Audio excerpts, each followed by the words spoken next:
Honorable Narendra Modi, Prime Minister of India,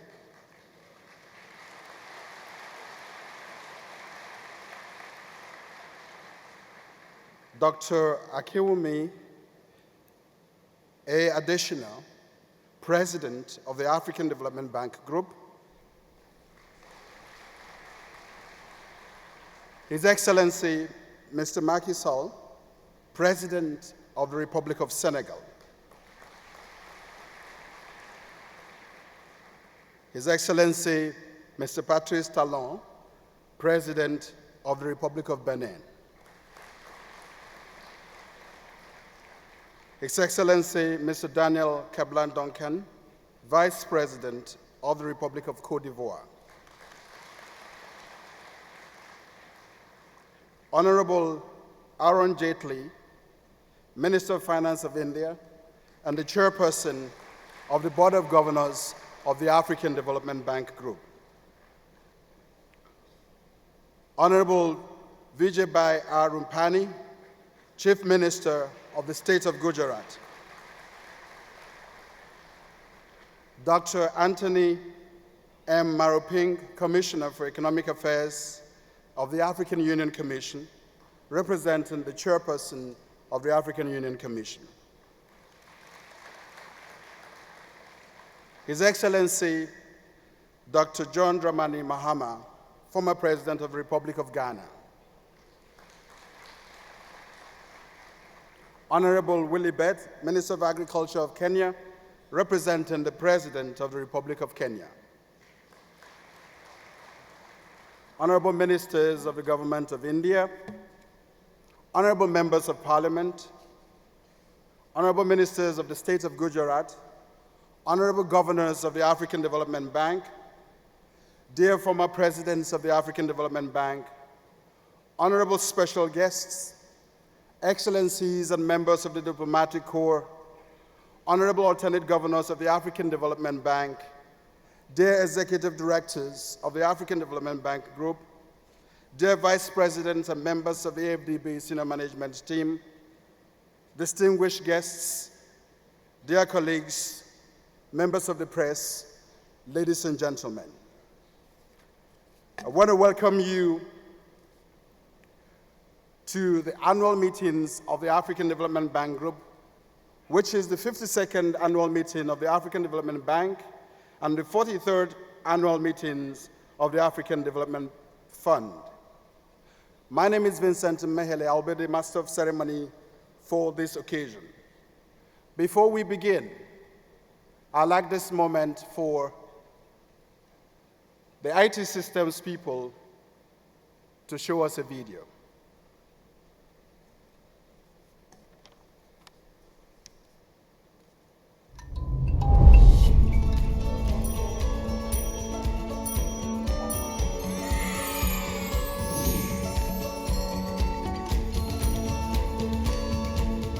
Modern energy is critical to Africa's growth, progress, and prosperity, which is why in 2016, the African Development Bank committed $12 billion over 5 years with a goal of leveraging $45 to $50 billion in public-private partnerships.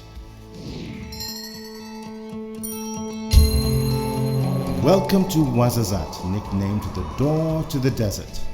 This plateau of sand dunes in the middle of Morocco's desert has approximately 330 days of sunshine a year.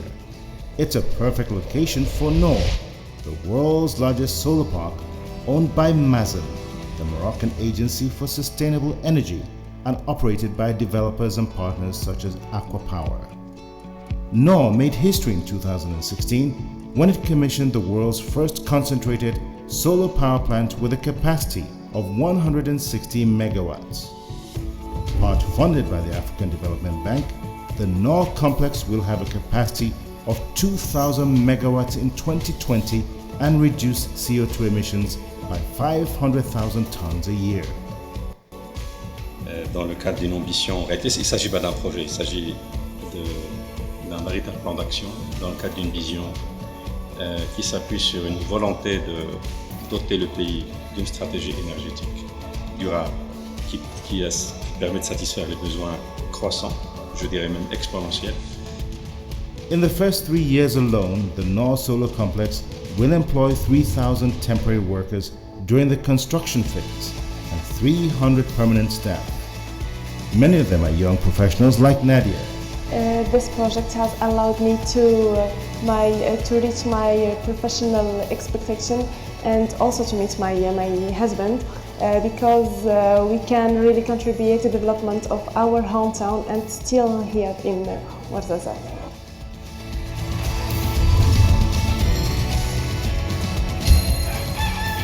For Africa's 1.2 billion people, rural communities are home to almost 2/3 of the population. For most, culture is the main source of livelihood. Even though Africa contains 65% of global uncultivated land, the continent is a net importer of food, $35 billion a year. Djibi Mbaye grew up in one of the rural communities around Lake Weirs, Senegal's main freshwater reserve, which provides 60% of drinking water needs for the capital, Dakar.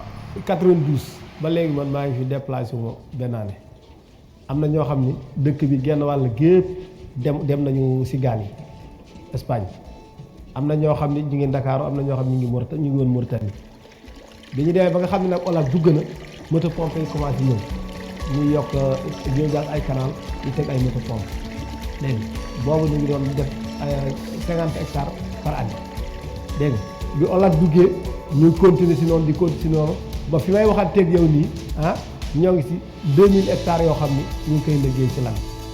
Thanks to a loan of almost 11 billion CFA provided by the African Development Bank, the hydrological conditions of the lake have improved significantly. Today, 50,000 people in 113 villages have access to drinking water and water which can meet their agricultural and domestic needs.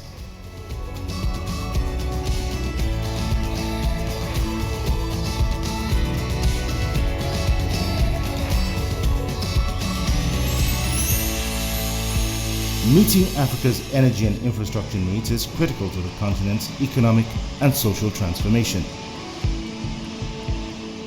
Ethiopia has taken advantage of the bank's commitments and is running full steam ahead with an industrialization policy that could see it emerge as a middle-income country within 10 years. The Durban Cement Company on the outskirts of the capital is a major beneficiary of African Development Bank funding. We chose the best technology and we didn't build it for the present, we built it for the future, thinking of the next generation. It is the most environmentally friendly project or cement project in Ethiopia. Until its commissioning in 2012, it was not uncommon for construction projects to be delayed by as much as a year or two due to cement importation restrictions. Before Durban, the construction industry was suffering. This time, if we order cement from Durban, you get it maybe on site, on your site, in 3-4 days. With an installed production capacity of 8,000 tons a day, Durban Midrock is helping meet 100% of the country's cement needs and exporting to nearby countries. If we're going to become sustainably wealthy in Africa, it means that Africans have to own what they produce. The growth has to benefit Africans, and that's what the Durbas, supported by the likes of the ADB, have done. Incredible institutions, sophisticated companies, developing ecosystems around them. Today, the last 200-kilometer stretch of the Trans-Africa Highway 4, otherwise known as the Cape to Cairo Highway, is nearing completion in Tanzania. Working closely with Tanzania's Road Infrastructure Authority, TANROADS, the African Development Bank is investing heavily in infrastructure projects, including highways and one-stop border posts that will accelerate the movement of people, goods and services across Africa. Kiwango cha lami kilivyokamilika tunachukua muda wa siku moja, siku mbili. Masuala ya usafiri yamekuwa yameturahisishia na hata ulaji wa mafuta barabarani umekuwa umepungua.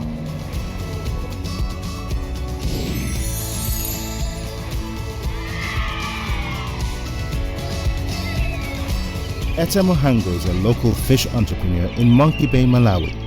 As a beneficiary of a local economic development center and a fish landing site funded by the African Development Bank, she could easily be speaking for millions of other African women and rural poor. Ndipo ndakhala moyo ovutika ndi ana 6 amene ndinaberekerana nawo. Ndipo amene kunapezeka kuti anabwera LED project. Project imene iyi inatiphunzitsa maphunziro osiyana kudzera mu LDF. Ndipo zitachitika izizi maphunziro amene tinalandira ndiwo khuzana ndi imene tingasamalire nsomba, ndiwo khuza amene tingapakirire, ndipo amene tingasungire ndrama ku mabanki. Nditasintha moyowo ninapeza ndrama zambiri ndipo ninamanga nyumba, ndaphunzitsa ana anga 4 amene anamaliza secondary yawo, ndagula mbuzi 5. In country after country, the African Development Bank's investment in its High Five development goals is showing tangible signs of transformation. Through multiple partners and stakeholders, the African Development Bank continues to play a strategic role in laying solid foundations for Africa's tomorrow.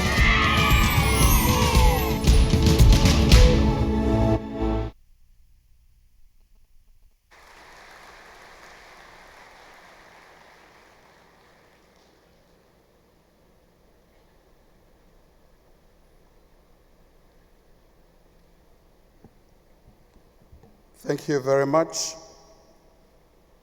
We'll now continue with our program.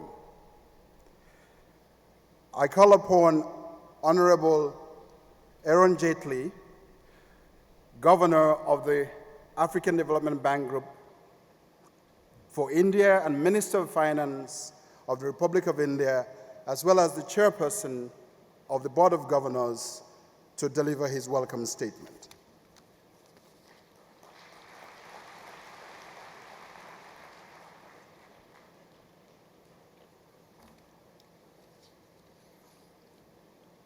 Honorable Prime Minister, Excellencies, Heads of Government, Governors of the African Development Bank, Heads of Delegations, President Adesina, my ministerial colleagues, Honorable Members of Parliament, Ministers of the Gujarat Government, distinguished guests, ladies and gentlemen. At the very outset, I welcome you all to the land of the Mahatma, the greatest ever bridge between India and Africa, in a venue and a city named after him. We are indeed privileged and honored to host the 52nd annual meeting of the African Development Bank. Leaders in this room today represent the voice and aspirations of 1/3 of humanity. I'm sure that this event will build on the success of the 3rd summit of the India-Africa Forum held in 2015 and will further cement the relationship between India and the countries of the African continent. We meet here at rather uncertain and challenging time. On the one hand, after a prolonged period of slow growth, the world economy is finally on a mend. Global growth is projected to rise from 3.1% in 2016 to 3.5% in 2017 and 3.6% in 2018. The economic activities are finally picking up with a long-awaited cyclical recovery in the investment, manufacturing, and trade. On the other hand, there is an increasing possibility of disruption in the global economy due to the inward-looking policies of some advanced countries. This has a danger of fritting away much of the gains from globalization. Having recently attended the spring meetings of the World Bank and the International Monetary Fund in Washington, D.C., I have come back with a mixed feeling. Throughout this challenging time, India has remained a bright spot amongst the major economies.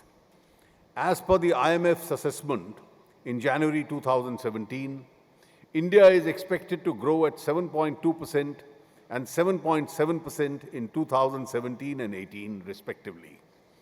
We have successfully implemented a slew of reform measures, including one of the largest currency reform initiatives ever implemented, which will move the Indian economy to a less cash trajectory, increase tax compliance, and reduce the threats of counterfeit currency. Other major initiatives include reforms in the budget process, passage of the landmark Goods and Services Tax Bill, enactment of the Comprehensive Insolvency and Bankruptcy Code 2016, liberalization of the FDI policy, initiatives, and various facilitation measures to improve the attractiveness and competitiveness of India globally. Africa has been doing well recently on the economic frontier. I stand here with the conviction that the 21st century will not only be Asia's century alone, it will belong equally to both Asia and Africa. The African continent is transforming rapidly. Amidst tough global scenario, African economies have grown by 2.2% in 2016 and are expected to grow by 3.4% in the current year. The middle class in Africa is expanding, and so is urbanization. The African cities become vibrant places to live in. Aspirations and spending ability of the population are also increasing. This will open up new opportunities. Africa is approaching an exciting time. India and Africa should navigate through this journey together and shape their common future. India's development partnership is based on the principles of South-South cooperation and voluntary partnership. It is demand-driven and devoid of any conditionalities. We leave it to our partners to decide their priorities. These are very cornerstones of our policy, and we believe that this is the most enduring model of taking a partnership forward. Our increasing commitment to Africa is reflected in the continued high-level political engagement between the including the three India-Africa Forum summits, last of which was held in 2015. It is no coincidence that our President, Vice President, the Prime Minister together have visited 16 African countries in the recent past. There is not a single country in the African continent that has not been visited by one of my cabinet colleagues, and I am proud of this fact. The concessional line of credit of US $10 billion announced by the Honorable Prime Minister during the third India-Africa Summit builds on a series of cooperations in the areas of agriculture, healthcare, educational exchange, and manufacturing. Our Exim Bank has extended 152 concessional lines of credit amounting to a total of US $7.6 billion in 44 countries. All but 5 LOCs amounting to US $7.51 billion are extended and guaranteed on behalf of the Government of India. Let me now say a few words about our long association with the African Development Bank. India joined the African Development Fund in 1982 and the African Development Bank in 1983. It has been a long and fruitful journey since. India's collaboration with the bank is built around the three main pillars: contribution to the general capital increase, contribution to the ADF replenishment, and a bilateral trust fund providing resources to support a highly indebted poor countries and the multilateral debt reduction initiative. India has contributed to all the general capital increases of the bank. For ADF 14th replenishment cycle, India has pledged a US $14.5 million each as grant and bridge loan. It is in this spirit of continued partnership that we are hosting the 52nd annual meeting of the bank, the first of such summits on Asian soil. This summit not only provides an opportunity to governors and other delegates to dwell upon the challenges confronting us, it would also be an opportunity for India and Africa to further deepen our ties. The theme of the annual meeting, Transforming Agriculture for Wealth Creation in Africa, is an apt one. Agriculture is critical to economies of the African nations as also to the Indian economy. Africa is home to 60% of the arable land in the world, which produces only 10% of the global food outputs. This points to a huge potential in agricultural sector that has remained unlocked. India presents a contrasting picture where we have to support 17% of the world population with 2% of the world land mass. But we have met this challenge successfully, and there is a significant scope for an agricultural sector in Africa to benefit from the Indian experience. Also, with the changing global landscape for agriculture and food security, India and Africa can emerge as key partners in this area. Areas of cooperation can include irrigation practices, post-harvest and export infrastructure, farm mechanization for soil health and water management, food processing technologies, pulse production, and meeting pulses security and contract farming. Let me also say a few words about the High Fives agenda of President Adesina. As we have all noted, India and Africa have similar changes. As I go through the bank's High Fives, Light Up and Power Africa, Feed Africa, Industrialize Africa, Integrate Africa, and improve the quality of life of people of Africa, I cannot but feel that these are our agendas. For instance, our flagship Make in India program is no different from Industrialize Africa, or our Power for All and the ambitious push for renewable energy is reminiscent of the Light Up and Power Africa. I am convinced that the potential horizon of India-Africa collaboration is expanding. The India-Africa collaboration sessions are being held at the sidelines and will no doubt translate into many concrete cooperations and partnerships. I conclude with a firm belief that Africa-India collaboration will get stronger in the days to come. Indian Ocean might separate us geographically, but partnership and collaboration will be the modern bridge between the two ancient civilizations, with the bank being the strongest pillar. I urge you all to join this partnership. Thank you very much.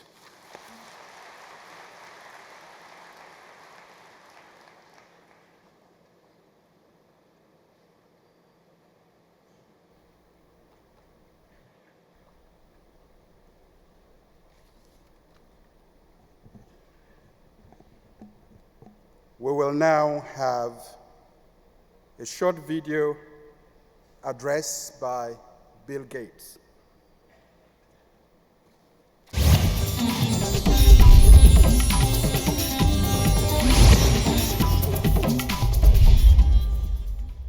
Your Excellencies, President Adesina, it's a pleasure to help open this year's annual meeting.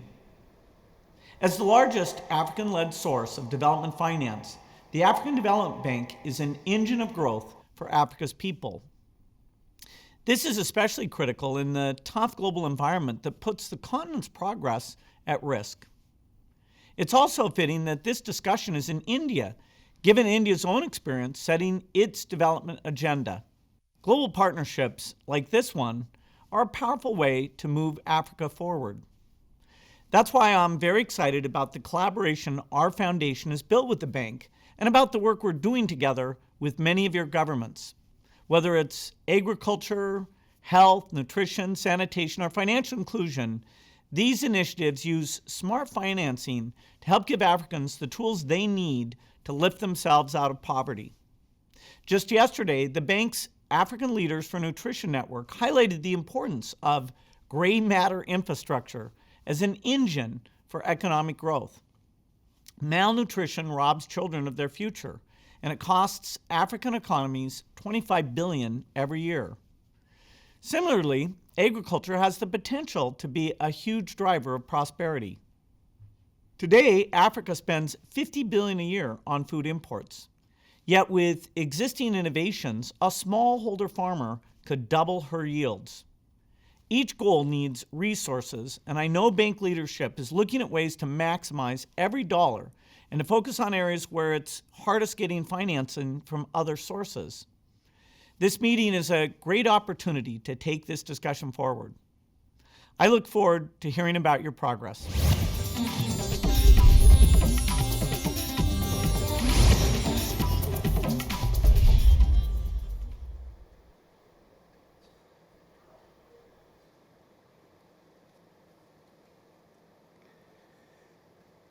I will now invite Dr. Akinwumi Adesina, President of the African Development Bank Group, to deliver his keynote speech.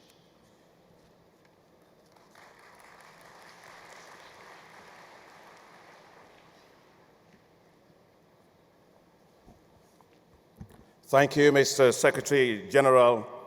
Good morning. Suprabhat.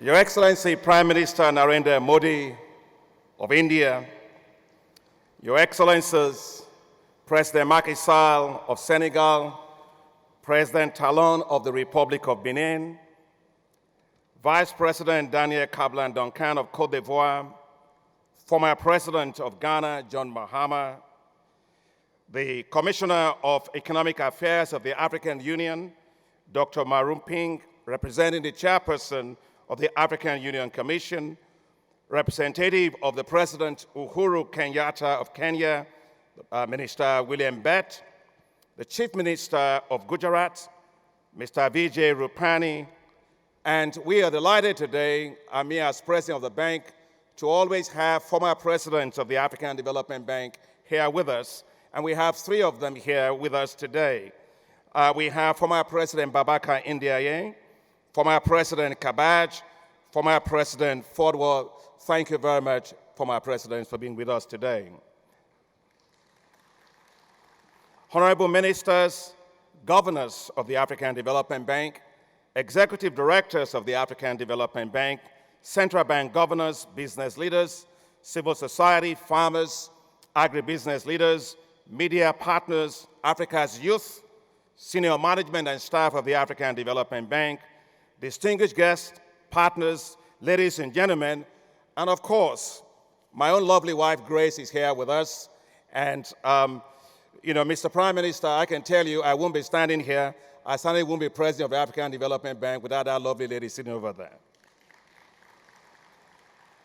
Welcome to the 2017 annual meetings of the African Development Bank Group. This beautiful facility where we are having the meeting today was actually built in 182 days, I was told by Prime Minister Modi. Prime Minister, there is a personal reason why I am delighted to be back in India. I started my international career in India in 1988 while being a Rockefeller Foundation Social Science Research Fellow at the International Crops Research Institute for the Semi-Arid Tropics, ICRISAT in India, in Hyderabad, India, and the Director General, I think the current one, is also here today. We are all pleased to be here in this beautiful city of Ahmedabad, the home of Mahatma Gandhi, the land of vibrant Gujarat. Its uniqueness lies beyond being a smart mega city. It's based on its being the center of Indian independence. The famous Salt March and the Quit India movements that led to independence in 1947 were held right there in Ahmedabad. So from right here, through this annual meeting, will arise a new spirit of renewal and determination for Africa's accelerated growth and development. Let me thank you, Prime Minister Modi, for hosting this meeting, and the Minister of Finance, Arun Jaitley, and your staffs, and of course the bank staff as well, for your excellent efforts. I know it's hot out here, but I can tell you that the warm hospitality that you've given us even beats the heat. Thank you very much. The success of Gujarat is simply incredible. It has universal access to electricity, no power outages. Rural areas have 24 hours power every single day, 7 days a week. 90% of the world's rough diamonds are cut and polished right here in the state of Gujarat. That's industrialization. Its economy is diversified with vibrant service sectors. Its agriculture is prosperous. It creates jobs, and in fact, the state of Gujarat has an unemployment rate of less than 1%. It has some of the world's best medical centers, and many Africans come here for medical treatments. And because of its vast shoreline, it is key for economic integration of India. So, Gujarat has done essentially the high fives. No wonder Chief Minister Modi, who used to be the Chief Minister of Gujarat, left here to become the Prime Minister Modi. So let's give him a high five.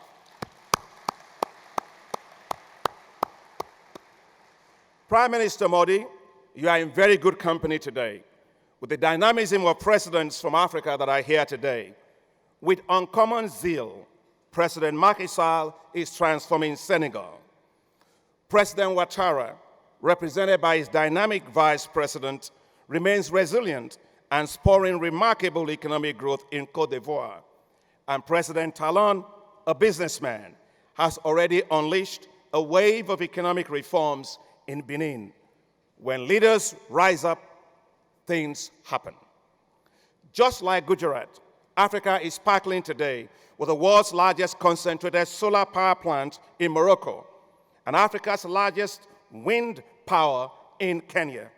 There's a lot Africa and India can share together, especially from Gujarat, because there are so many Gujaratis in Africa. I hear that the people of Ahmedabad, trade and business is in your blood. And when I was speaking to Prime Minister Modi, he reminded me that in Africa we have so many Tukawalas in Africa, and that most of those Tukawalas are actually from here. And so, Prime Minister Modi, you yourself, you are so passionate about trade and investments. I don't know about you, but I told Prime Minister I like his jacket, which is the Modi jacket, and I bought 2 of them. And I think it's the greatest export. And I don't know how Prime Minister Modi does it. He goes around the world, he fills stadiums with people listening to him. I think it's the greatest export that India has. It's in the blood.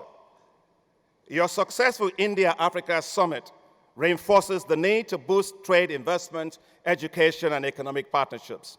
Well, Africa is the place to be. Despite challenging times occasioned by global economic recession, Africa continues to post resilient growth. Growth will pick up from 2.2% last year to 3.4% this year. These averages hide exceptional growth performance of many countries. In 2016, 12 countries grew at over 5%, and 20 countries grew by 3 to 5%. Africa's head is above waters in rising waters of global recession. Africa remains resilient, but we must move quickly to unlock greater growth rates that will substantially drive down poverty and support faster diversification of African economies. Confidence in Africa and its potential is what drives our work at the African Development Bank. The new kick in our steps for Africa comes from our high fives: Light Up and Power Africa, Feed Africa, Industrialize Africa, Integrate Africa, and improve the quality of life of the people of Africa. These high fives will accelerate Africa's development. Don't just take it from me.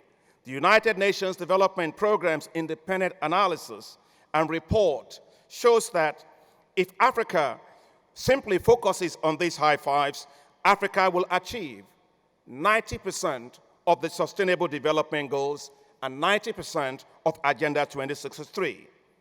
The distance between vision and reality is measured in actions.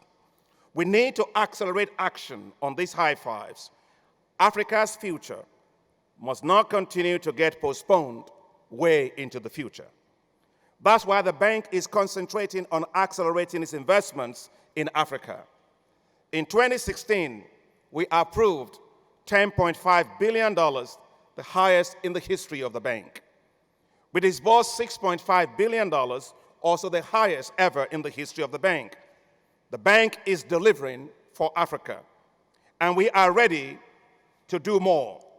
Let me summarize what we have achieved as a group in 2016 alone in what I call action units. 3.3 million Africans benefited from new electricity connections. 3.7 million Africans benefited from improved access to water and sanitation. 5.7 million Africans benefited in terms of support from agriculture. 9.7 million Africans benefited in terms of access to better healthcare services, and 7 million Africans benefited in terms of access to improved transport. We did all this while implementing major institutional reforms to improve our institutional efficiency and effectiveness. We have rolled out our new development and business delivery model, and 5 regional business development and delivery officers have been approved by our board of directors. Directors generals and deputy director generals for all these offices have been appointed. I am pleased to let you know that 80% of the deputy director generals are women. I firmly believe in the importance of women in senior leadership. I've never seen a bird that flies with only one wing. A bird flies only with 2 wings. And when Africa gets women equality right, it will move faster than it is moving today. We have approved the opening of new offices in Benin Republic, in Niger, and in Guinea.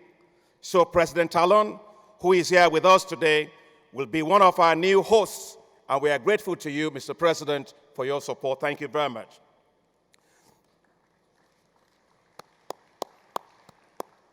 The focus of this year's annual meeting is on our second high five, Feed Africa. There is no better place to have that discussion than right here in India. The Green Revolution turned India from depending on the largest of others to a food self-sufficient nation and now a global powerhouse in food. And it took just 3 years to turn all of that around. It was not a miracle. It was political will mixed with resolve to develop with dignity. To develop with pride, Africa must feed itself. Africa's food import bill stands at $35 billion a year and is estimated to grow to $110 billion a year if we do nothing by 2025. This obviously has negative consequences on macroeconomic and fiscal stability. Africa must rise up quickly and unlock the full potential of its agriculture. Africa has 65% of the uncultivated arable land left in the world to feed 9 billion people by 2050. So, what Africa does with agriculture today will determine the future of food in the world. The key is to turn Africa's natural comparative advantage in agriculture into a competitive advantage. We must accelerate access to high-quality seeds, fertilizers, irrigation, mechanized services, and finance, and agriculture must be taken as a business all across Africa. The needs of industrializing the agriculture is so important, and therefore Africa must industrialize that sector to unlock wealth. To achieve this, Africa needs to establish staple crop processing zones and agro-industrial zones, fully enabled with physical infrastructure to attract private agribusinesses to locate in rural areas, create market pull for produce of farmers, and reduce high post-harvest losses in the supply chains. By doing so, we will turn rural areas in Africa, in many places, from zones of economic misery to zones of economic prosperity. We will be able to empower African countries to add greater value for what they produce. Our massive cotton production will translate into textiles and garments. After all, the price of apparels never goes down, even when the price of cotton declines. That's why we are pleased to showcase Fashionomics session at this annual meeting. Your Excellencies, distinguished ladies and gentlemen, Africa produces 75% of the world's cocoa, but it receives only 2% of a $100 billion annual chocolate market. African farmers sweat while others eat sweets. While the price of cocoa has hit an all-time low, profits of global manufacturers of chocolates have hit an all-time high.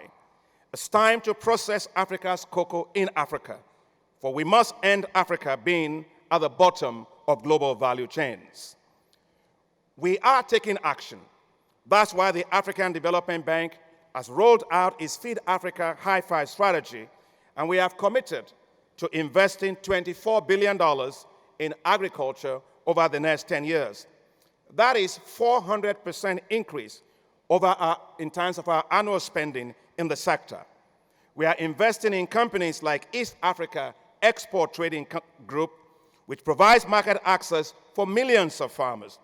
We have developed what we call technologies for African agriculture transformation, a new technology platform that would take technologies to millions of farmers all across Africa. And you have all heard from Bill Gates. We've just launched together with others the African Leaders for Nutrition to help address the high malnutrition and stunting levels in Africa. But these efforts will only succeed if Africa improves access to electricity. As we resolve Africa's access to electricity, agro-industrialization will take off in Africa, boosting rural economies, creating jobs for the youth, and lifting millions out of poverty. We are taking action. That's why the bank is investing $12 billion in the power sector in the next 5 years and leveraging $50 billion from the private sector. We have moved very quickly to set up the Vice Presidency for Power, Energy, Climate, and Green Growth, and recruited world-class staff. In 2016, the bank invested $1.7 billion in energy, and we leveraged $2.5 billion. Our last-mile power connection work in Kenya is linking 1 million people to electricity. We led the syndication of $965 million AB syndicated loan for South Africa's utility that's called Eskom, the largest in Africa's history. We provided energy sector reform budget support of $1 billion to Algeria, and we are very proud of our work with Algeria. Our support last year provided 22,000 kilometers of distribution lines. The bank hosts the Africa Renewable Energy Initiative, co-developed with the African Union, with commitments of $10 billion by G7 countries, including the European Union. We are very delighted with Prime Minister Modi's launch of the International Solar Alliance, and we look forward to the establishment of the India-Africa Energy Co-Financing Facility between the government of India and the African Development Bank. And I would like you to please put your hands together and thank the Prime Minister for helping us in this particular direction. Climate change is affecting Africa very badly. East and Southern Africa have been hit by droughts, costing many lives and putting over 20 million people at the risk of famine. It's the worst humanitarian disaster since 1945. But we are taking action. Our board of directors, of executive directors, and they work enormously hard, have recently approved the framework for our Say No to Farming campaign for a comprehensive response, which will provide short, medium, and long-term support of $1.1 billion eventually to South Sudan, Somalia, Ethiopia, Kenya, and Nigeria. We've got to build climate resilience for Africa. The promises made to Africa on climate adaptation must be kept, not dismissed or unpaid. Adaptation to climate change is what is needed, not adaptation to the promises that were made. Well, something else is changing in Africa and how we organize our annual meetings at the African Development Bank. Africa's youth, now our largest constituency, are very well represented here. If you're the youth and you're here, please, I would like you to rise so we can welcome you, because you are now our greatest constituency at the bank. Please welcome all our young people that are here with us at the bank. The youths are not only the future of Africa, but they are also the present of Africa. Therefore, we must make their present prosperous and their future even brighter, much brighter. Africa's youth population will rise from 434 million to 840 million by 2050, and Africa will become the youngest region of the world. 38 out of the 40 countries that will be the youngest in the world will be in Africa. The median age of Africans will be 25 by that time. This is a huge demographic asset, which, if well tapped and well trained, will make Africa the talent center of the future. But today, their situation is not prosperous. 1/3 of them are unemployed or discouraged. 1/3 is in vulnerable employment, and only 1 out of 6 of them is in wage employment. If we can cut back the unemployment rate of the youths to the same as the adults, African economies will grow by between 10 to 20%. We will reduce the number of 1 million migrants from Africa to Europe in 2016 alone, some 160,000 alone to Italy, and avoid 5,000 young people whose future now lies buried at the bottom of the Mediterranean Sea. And I do not believe that the future of African youth lie at the bottom of the Mediterranean Sea. Africa's youth unemployment rates stares us in the face, stirs up our conscience, and calls us to action. Africa's youth don't need handouts. They need support to spark their creativity and unleash their entrepreneurship. We are taking action. That's why the bank launched the Jobs for Africa's Youth, designed to support Africa to create 25 million jobs for youths and impact 50 million youths within 10 years. Making agriculture cool for the youth is a key part of our action plan. That's why we invested $800 million in 2016 to support 50,000 young commercial farmers and agribusiness entrepreneurs in 8 countries. Some of them are also here in this room today. They are the future for Africa's agriculture. Our job at the African Development Bank is to bank on Africa's future. We will trust the youths. We will support their dreams. We will spark their creativity, and we will enable their entrepreneurship. We will do more as our resources expand, for we cannot wait to give hope for millions of Africa's youth. To do more for Africa, its economies, its youth, and women, the bank needs a lot more resources.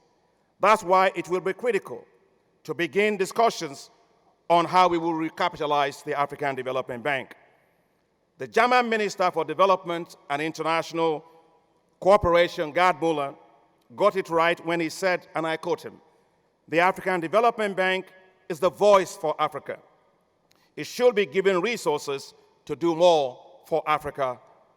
A recapitalized bank will be able to deploy resources to meet the rapidly rising needs of a continent so thirsty for development. It will allow the bank to deliver on its high fives and allow Africa to meet 90% of its sustainable development goals. The high fives form the best deal for Africa's development. But fast-tracking Africa's development also means fast-tracking private investments. For those of you that are here today with business in your blood, let me make the case for investments. Think of a continent that will have the same population as India and China taken together by 2050.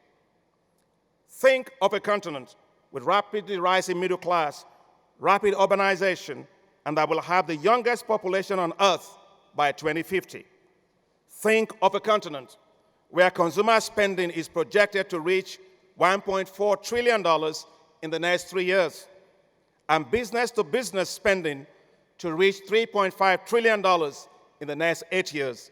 Think of the continent that accounted for 30% of global business and regulatory reforms in 2016. Don't look far. Think Africa. To help unlock massive investments in Africa, we are taking action. I am pleased to announce that the African Development Bank will be launching later this year the Africa Investment Forum. This will be a totally transactional forum that will be all about making deals happen and fast-tracking investments in Africa by pension funds, sovereign wealth funds, insurance funds, and other institutional investors. So, Africa's huge investment opportunities beckons to you, from agriculture to agribusiness to energy to infrastructure and financial services. And the African Development Bank and its partners will be there to help you advance your investments. Let's move forward to a greater Africa. Let's together accelerate Africa's development. Africa's greater future is for the bold. Yes, we have challenges, but we will overcome them. As John Legend said in his song, if you are out there, the future was yesterday and we are already late. So let's give Africa the high fives and let's strongly support the African Development Bank to get the job done. I wish you a fruitful and enjoyable annual meeting. Thank you very much. Dan Yavad.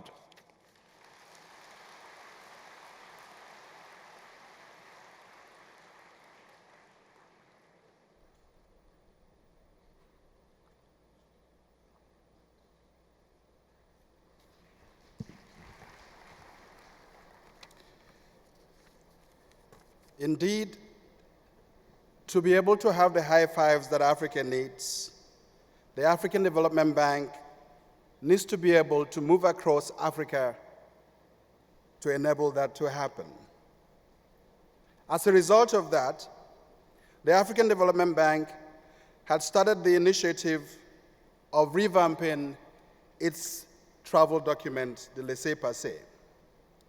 Article 56.3 of the agreement establishing the African Development Bank mandates all member states to grant officials and staff members of the bank the same treatment in respect of traveling facilities as is accorded by members to representatives, officials, employees, and officers of comparable rank of member countries, unquote. On the strength of this article, the boards of directors of the bank authorized the issuance of the AFDB Laissez-Passer by Resolution 13.70 of 27 October 1970, with the objective to facilitate movement of staff members while on official travel. On May 31st, 1990, the Board of Governors adopted Resolution B/BG/90/07, by which member countries were required to initiate and complete all necessary formalities to ensure the acceptance and recognition of the bank's Laissez-Passer as a valid travel document for use by bank traveling officials on bank business to and through member countries. All privileges, immunities, and facilities were to be extended to all holders of the bank's Laissez-Passer. All regional member countries accept the Laissez-Passer as a valid travel document, with majority of 41 such member states granting visa waivers to its holders. Non-regional member countries are yet to give full effect to the above referenced board resolutions. In an effort to make the AFDB Laissez-Passer internationally accepted and to ensure that it meets the security standards necessary to enable all member countries to accept it for use by staff on official travel to and through countries, the bank undertook to produce a biometric Laissez-Passer containing state-of-the-art security and technological features that meet the norms of the International Civil Aviation Organization, ICAO, standards.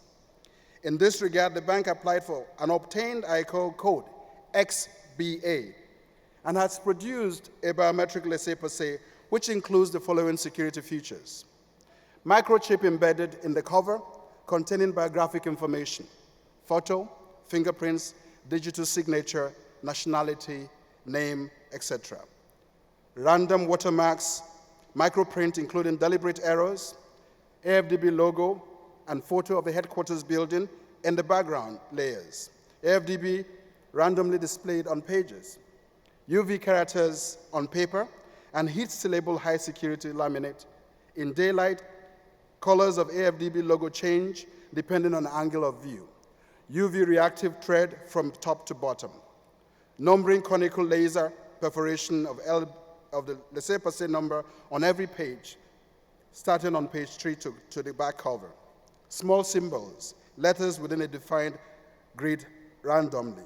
Well-designed elements arranged randomly are blurred to create a grayscale image. The new Laissez-Passer will ensure the bank's ability to accelerate the implementation and delivery of its transformation agenda via the high fives by offering quick access to member states, acceptability by governments, leading to easier travel and transit at airports, visa waivers for AFDB laissez-passer holders, and more travel security. To officially start the use of the new laissez-passer, may I invite the President of the African Development Bank Group, Dr. Akinwumi Adesina, and the Chairperson of the Board of Directors to be presented the new laissez-passer.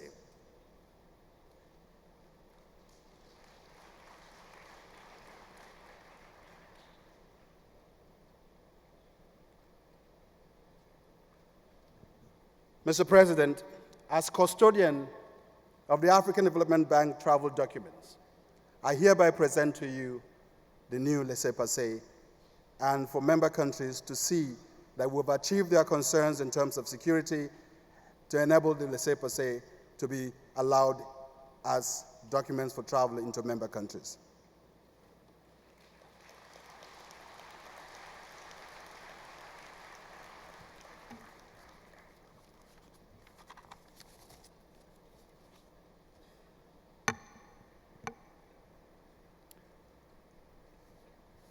Now I will announce the showing of a short video on India-Africa relations.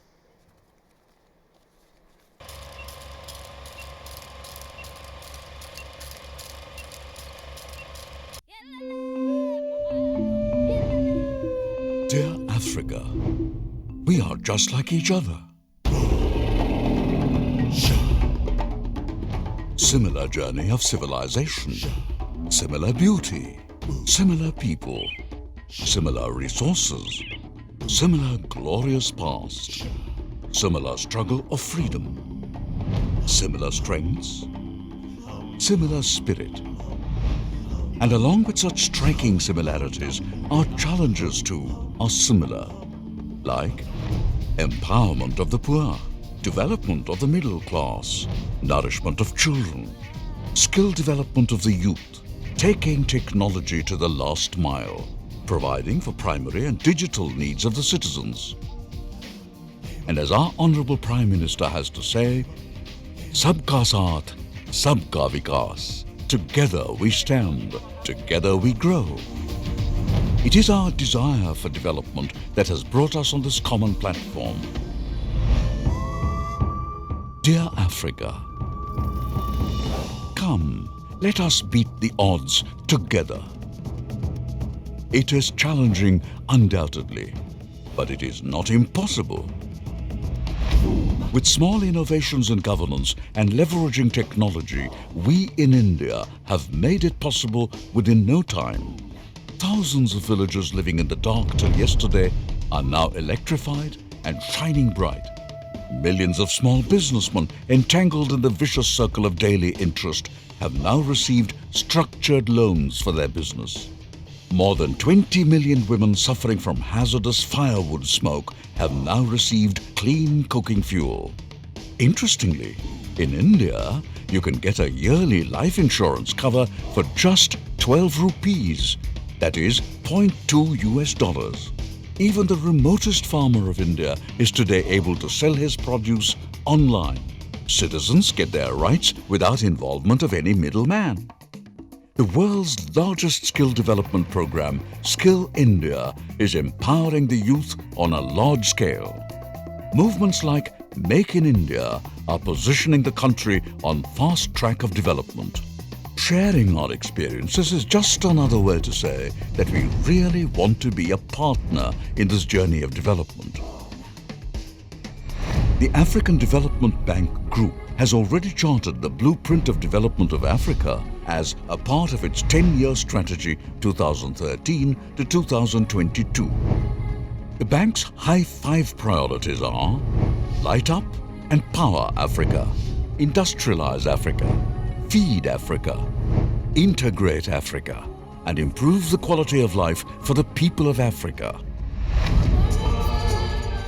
As Mahatma Gandhi rightly said, the commerce between India and Africa will be of ideas and services.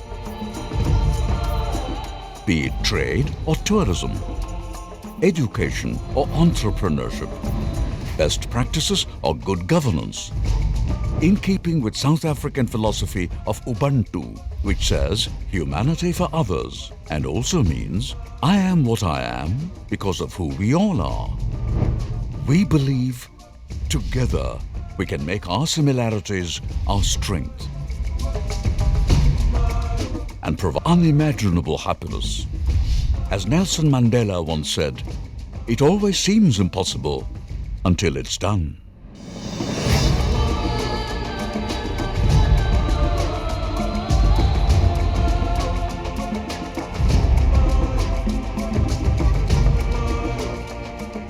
Let us together make it possible. Come, let's leave a mark on the world.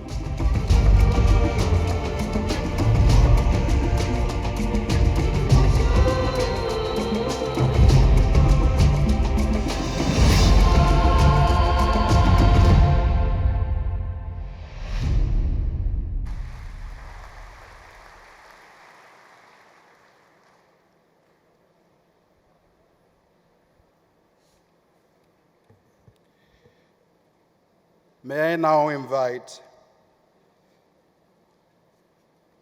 the Honorable Prime Minister of India, Mr. Narendra Modi, to deliver his opening address.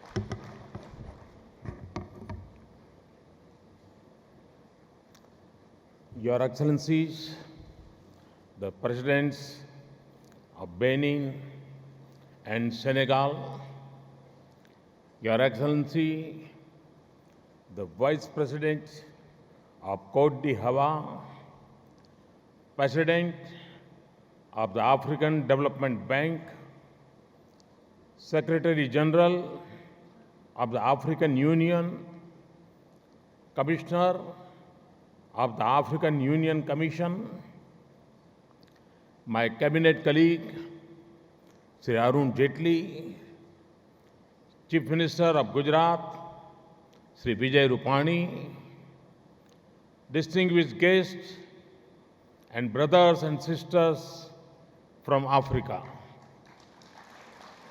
Ladies and gentlemen, we are gathered today in the state of Gujarat. The Gujarati flair for business is well known.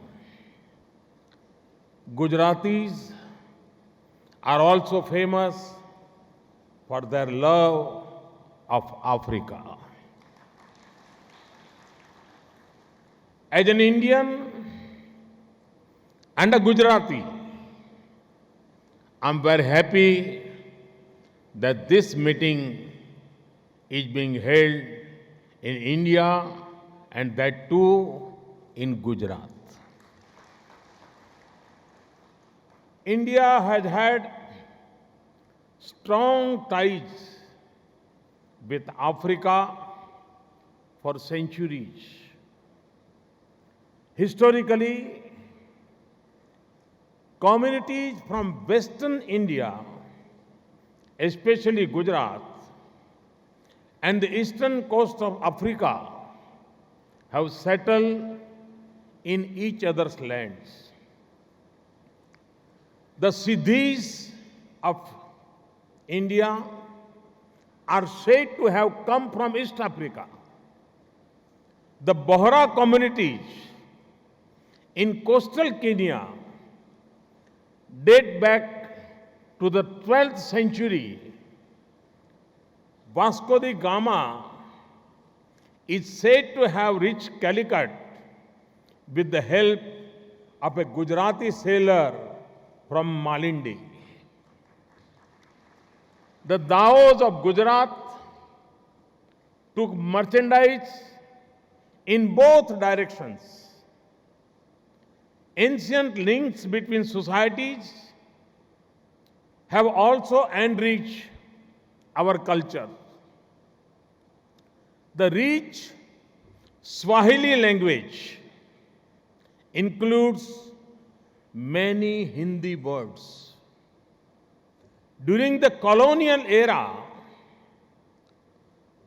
32,000 Indians came to Kenya to build the iconic Mombasa-Uganda railway.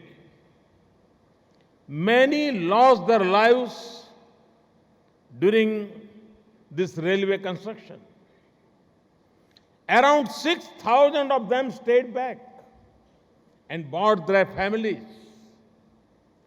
Many of them started small businesses called dukas and came to be known as dukawalas. આપણે ત્યાં દુકાન કહે ને એને ત્યાં દુકાન જ કહે છે.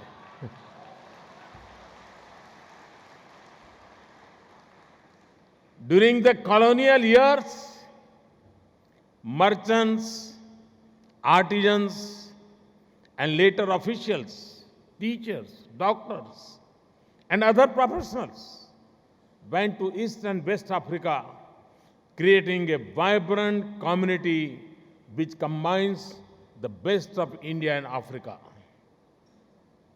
Mahatma Gandhi, another Gujarati, perfected his tools of non-violence struggle in South Africa. He also visited Tanzania in 1912 along with Gopal Krishna Gokhale.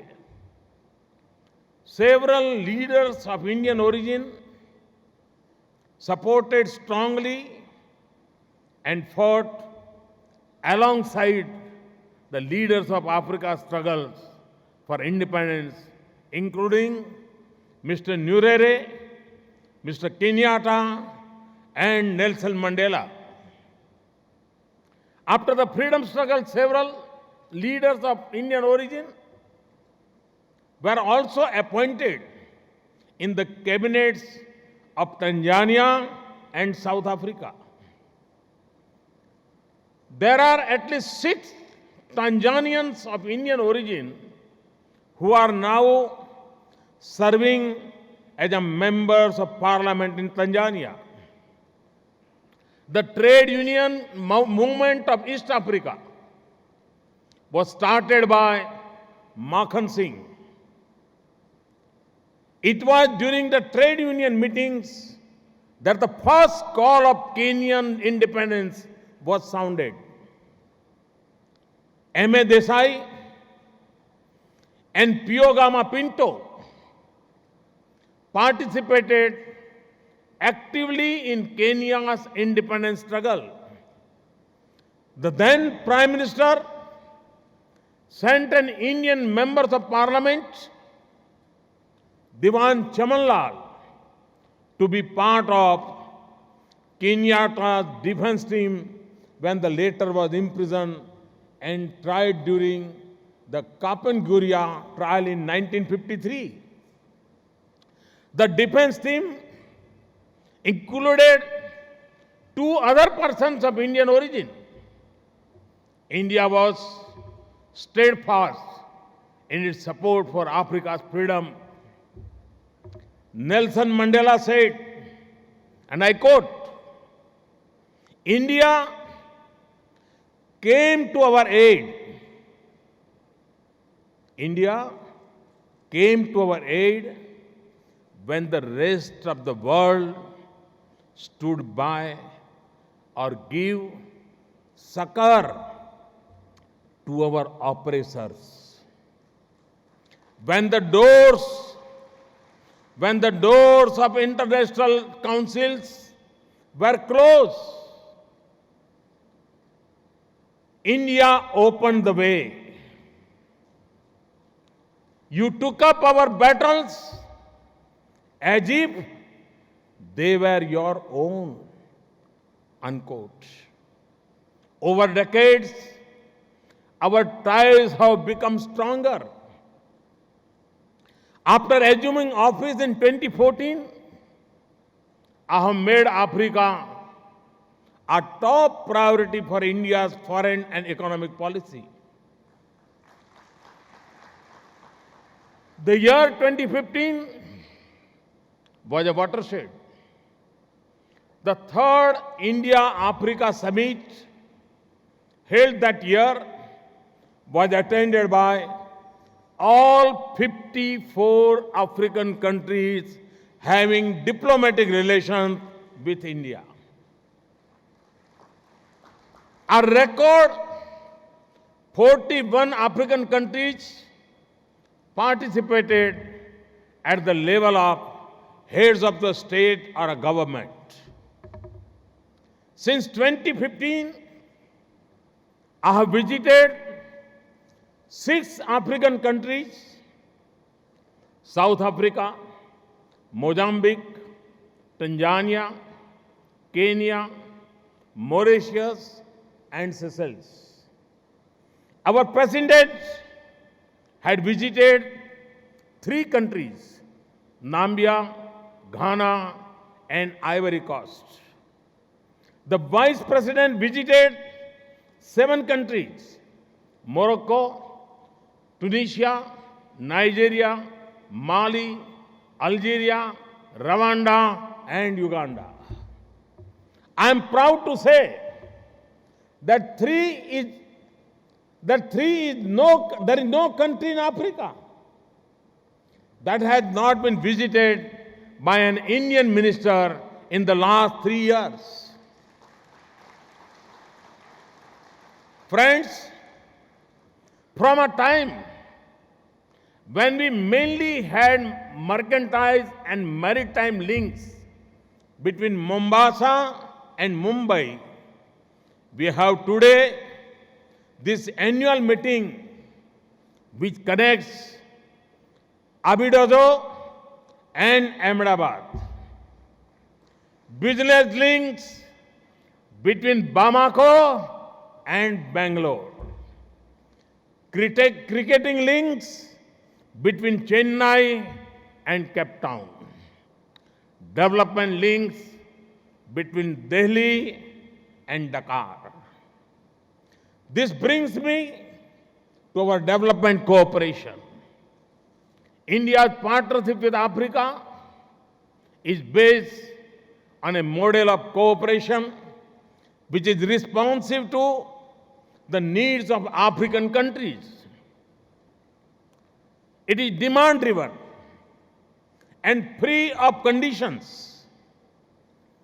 As one plank of this cooperation, India extends lines of credit through India's Exim Bank.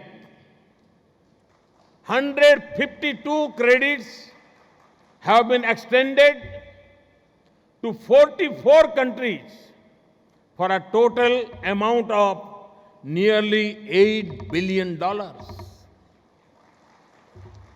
During the third India-Africa Forum Summit, India offered $10 billion for development projects over the next 5 years. We also offered grant assistance of $600 million.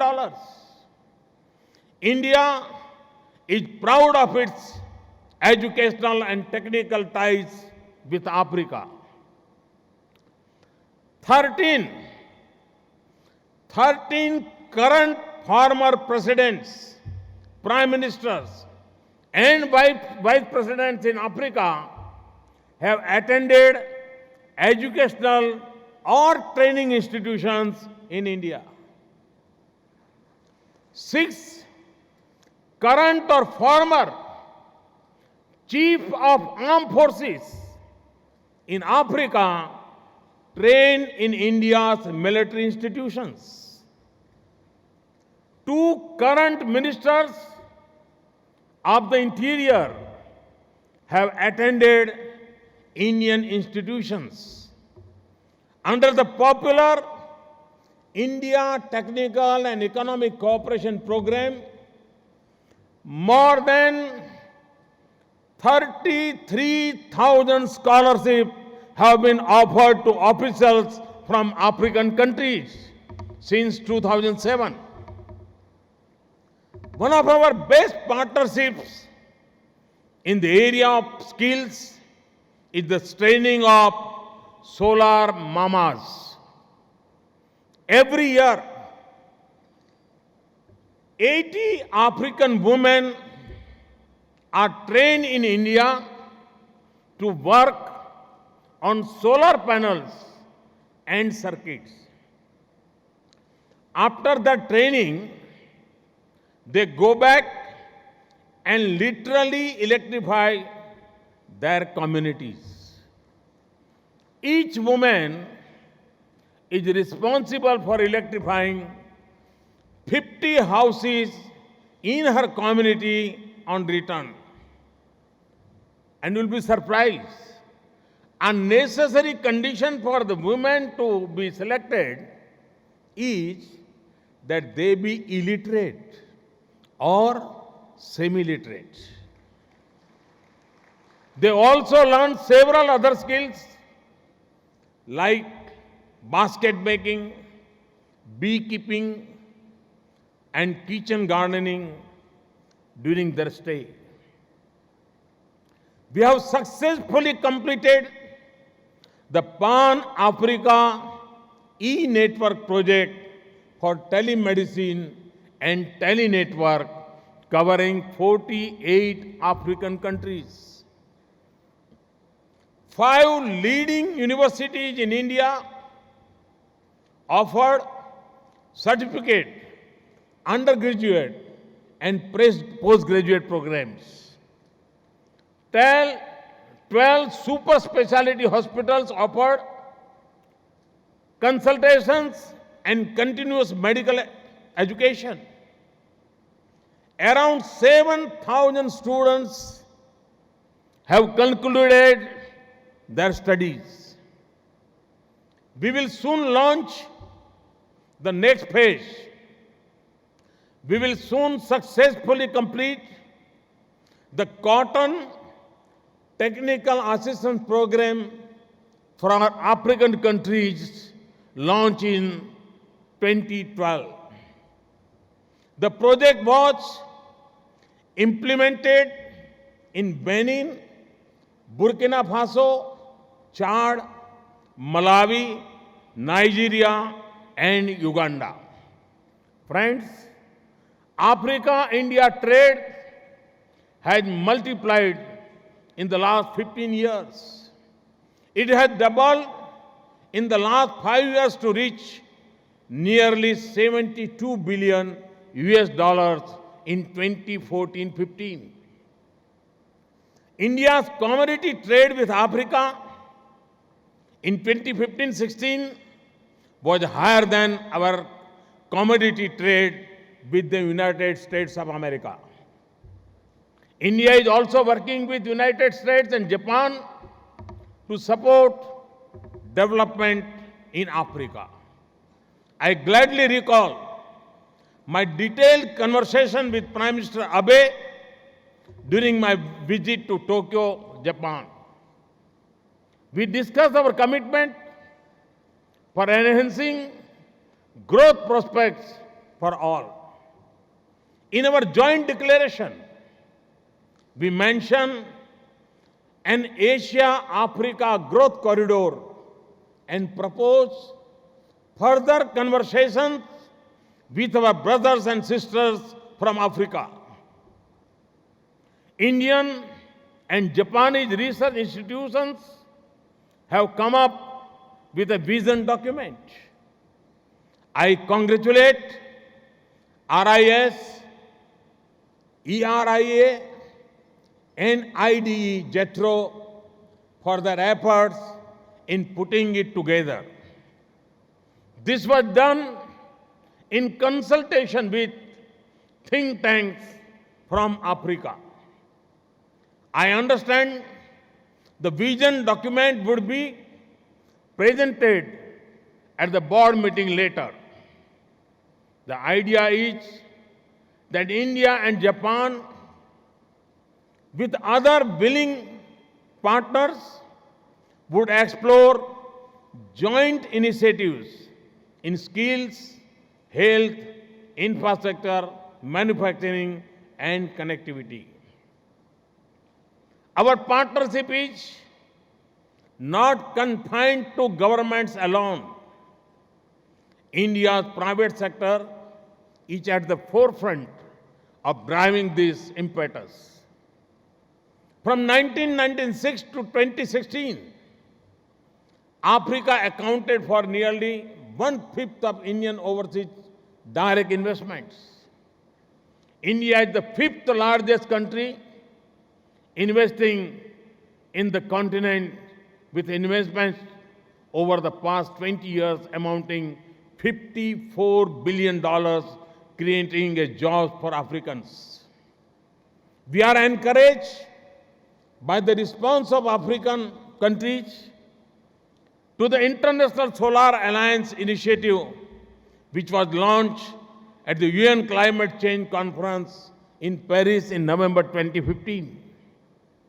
The alliance is conceived as a coalition of countries rich in solar resources to address their spatial energy needs. I am happy to note that the many African countries have supported this initiative. As a founder of the new development bank, popularly called the BRICS Bank, India has consistently supported establishment of a regional center in South Africa. This will provide a platform to promote collaboration between NDB and other development partners, including African Development Bank. India joined the African Development Fund in 1982 and the African Development Bank in 1983. India has contributed to all of the bank's general capital increases. For the most recent African Development Fund replacement, India pledged $29 million. We have contributed to the highly indebted poor countries and multilateral debt reduction initiatives. On the sidelines of these meetings, the Government of India is organizing a conference and dialogue in partnership with the Confederation of Indian Industry. There is also an exhibition in association with the Federation of Indian Chambers of Commerce and Industry. The focus areas range from agriculture to innovation and startups and other themes. The theme of this event is transforming agriculture for wealth creation in Africa. This is an area where India and the bank can fruitfully join hands. I have already mentioned the Cotton Technical Assistance Program. Here in India, I have launched an initiative to double farmers' incomes by 2022. It will require concerted steps ranging from improved seeds and optimal inputs to reduce crop losses and better marketing infrastructure. India is keen to learn from your experiences as we proceed on this initiative. My African brothers and sisters, many of the challenges we face are the same. Uplifting our farmers and the poor, empowering women, ensuring our rural communities have access to finance, building infrastructure. We have to do this within financial constraints. We have to maintain macroeconomic stability so that inflation is controlled and our balance of payments is stable. There is much for us to gain by sharing our experiences on all these fronts. For example, in our push to a less cash economy, we have learned from the great strides that African countries like Kenya have made in the area of mobile banking. M-Paisa. I'm happy to share that India has, in the last 3 years, improved on all macroeconomic indicators. The fiscal deficit, balance of payments deficit, and inflation are down. The GDP growth rate, foreign exchange reserves, and public capital investments are up. At the same time, we have made big strides in development. Mr. President of the African Development Bank, it is reported that you have described our recent steps as textbook chapter for other developing nations and called us a development beacon. While thanking you for these kind words, I'm also glad to know that you have spent quite some time training in Hyderabad earlier. However, I must say that I remain focused on the many challenges ahead. In that context, I thought I could share with you some of the strategies we have used in the last 3 years.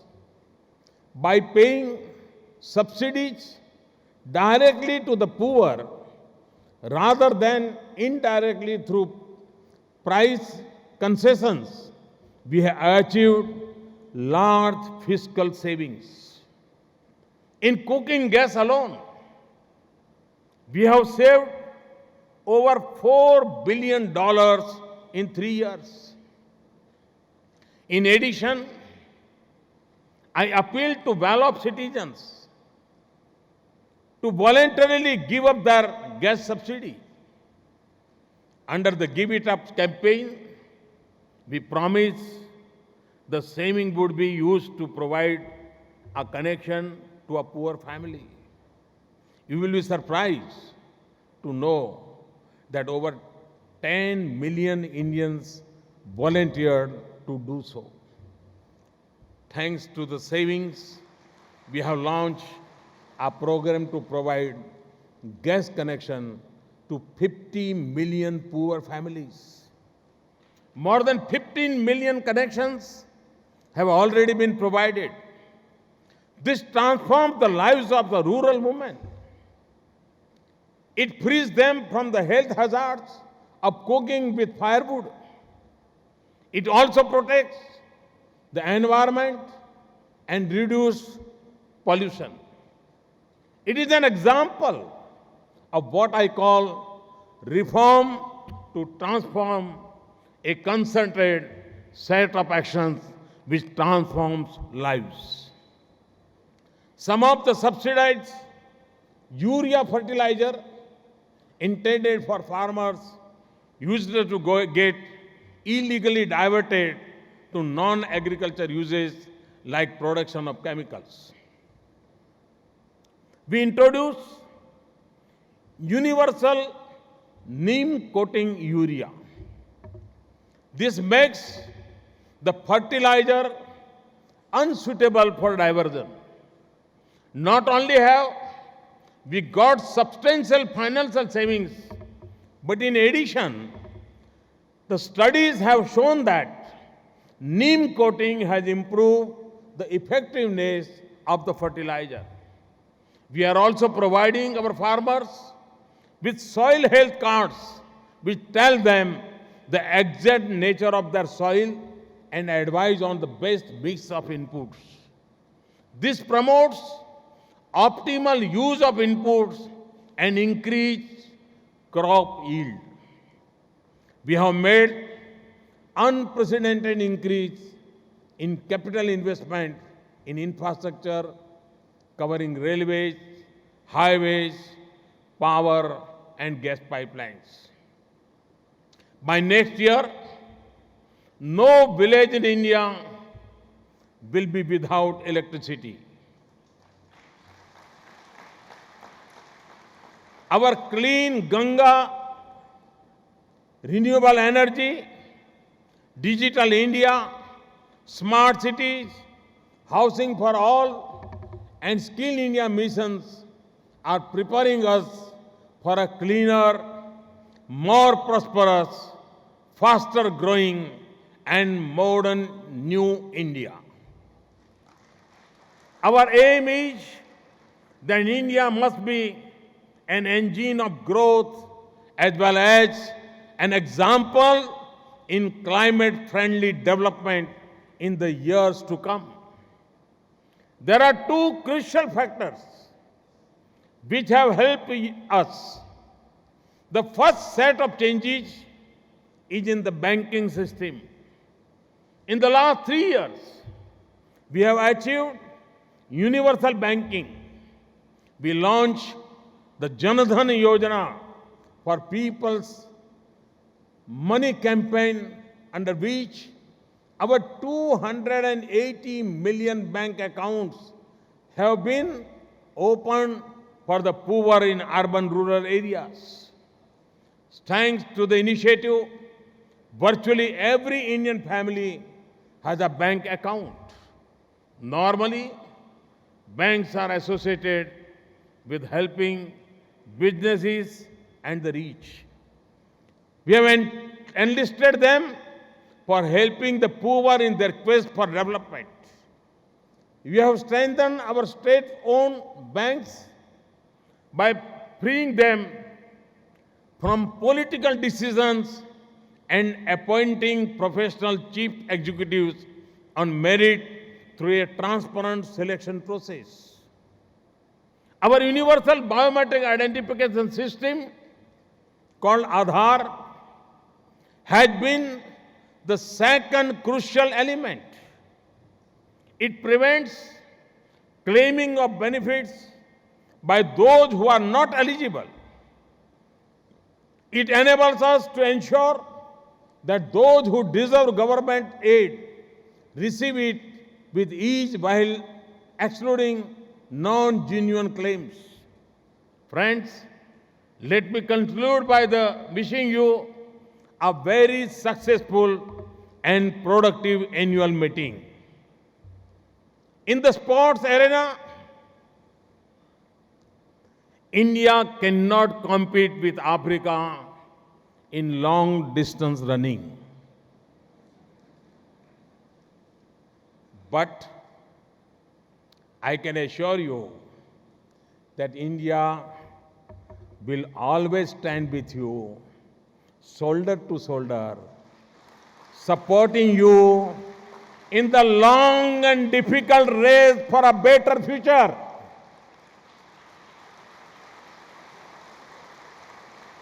Excellencies and ladies and gentlemen, I now have a great pleasure in officially declaring the annual meetings of the Board of Governors of the African Development Bank Group open. Thank you.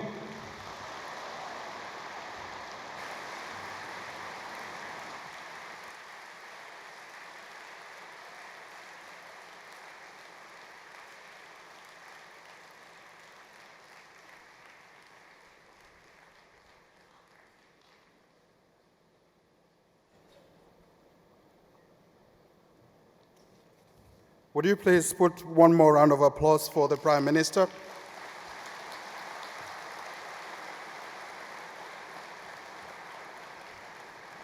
Thank you. This brings the opening ceremony to an official close, but I have some announcements to make. There will be a group photo at the platform over there. While those sitting on the dais will remain seated, we will invite the governors to proceed to the dais and the special guests with a pin to proceed to the dais, to the platform for photograph. And secondly, at 1 p.m., there will be a high-level opening lunch in honor of heads of state that will be taking place at 1 p.m. The lunch will be taking place at 1 p.m. in honor of heads of states. Participants to this luncheon would have received invitation cards. May I therefore invite the governors and the special guests specifically identified to join the photograph on the platform, and you will be led. Please.